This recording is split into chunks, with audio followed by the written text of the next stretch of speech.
Mexico's quest to clinch one of the 3 automatic qualification places for the World Cup from the CONCACAF region of North and Central America began with a 2-legged knockout tie against Belize. The managerless Mexicans, who had Ramon Ramirez in temporary charge after the departure of Hugo Sanchez, made their way through the round 2 section with an aggregate 9-0 result in their favour. Prior to the resumption of the qualifying process, Swedish coach Sven-Göran Eriksson, one of the most experienced in international football, had been appointed to lead the Central Americans into a round 3 group that pitted them against Honduras, Jamaica and Canada.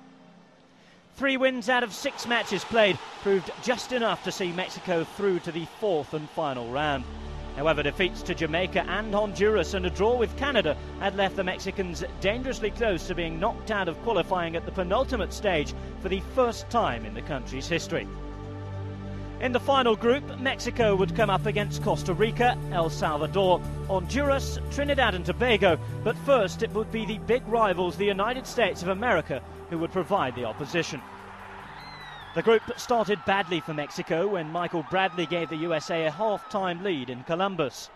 And despite plenty of determination in the second half, they were unable to recover and Bradley was allowed to add a second in injury time. Mexico would have to wait a month for the opportunity to make amends when they ran out 2-0 winners at home to Costa Rica. It was on their travels where they were next to suffer again, though. In Honduras, Carlos Costly's 17th minute strike set the tone for what was to come. Carlos Pabon doubled the Hondurans' advantage just before half-time. And on the other side of the break, things were to get worse when on 79 minutes, Costly's second added to Mexico's woe. The game was already lost when Neri Castillo's penalty made it 3-1. The table following that defeat didn't make pretty reading for the Mexican FA, and 10 months after his appointment, Eriksson was sacked. He was replaced by Javier Aguirre, who returned to his homeland for a second spell in charge of the national team. His influence was far from immediate, as another defeat, this time to El Salvador, followed, but things would improve for Mexican fans with back-to-back home wins against Trinidad and Tobago and the USA. It wasn't until this 3-0 win away in Costa Rica, though, that qualification looked likely. Giovanni Dos Santos' breakthrough on the stroke of half-time sent the team into the dressing rooms in confident mood. And that showed after the break when Guillermo Franco made it 2-0. There was also time for Andrés Guardado to add a third, securing a 3-0 win that saw Mexico almost there. After another win at home to Honduras, Mexico moved into an automatic qualification spot and had the chance to secure their place in South Africa 2010 with a win against El Salvador. With the advantage of being at home and with the backing of the crowd, Aguirre's side were confident of victory. Luck was also on their side. Marvin Gonzalez's own goal put Mexico 1-up midway through the first half, and the scoreline would stay that way until veteran striker Cuauhtemoc Blanco made it 2-0 with 20 minutes remaining. When Francisco Palencia's effort hit the back of the net, the celebrations were already in full swing, and after Julio Martinez had grabbed a consolation for the visitors, Carlos Vela wrapped up the scoring in the last minute. 4-1 the final score, and despite all the managerial trials and tribulations, Mexico had finally made it with a match to spare. That match was a 2-2 draw against Trinidad and Tobago and saw Mexico finish second in the qualification group, a single point behind group winners, the United States of America.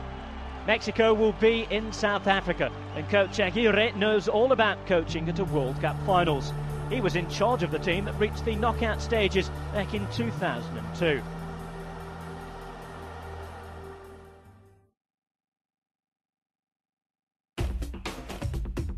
Few teams dominated their qualification groups like the Netherlands. The Dutch swept aside all before them in Group 9, ending with a 100% record to take their place in South Africa as they look to win the World Cup for the first time.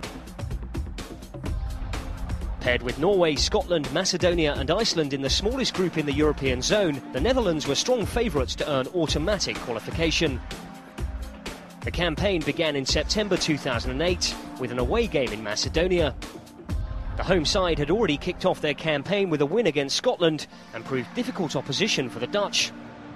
A tight opening 45 minutes saw the sides go in level at the break.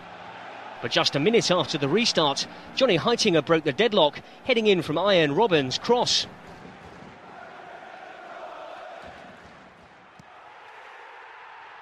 That lead was doubled just before the hour when Rafael van der Vaart drilled in from just inside the box.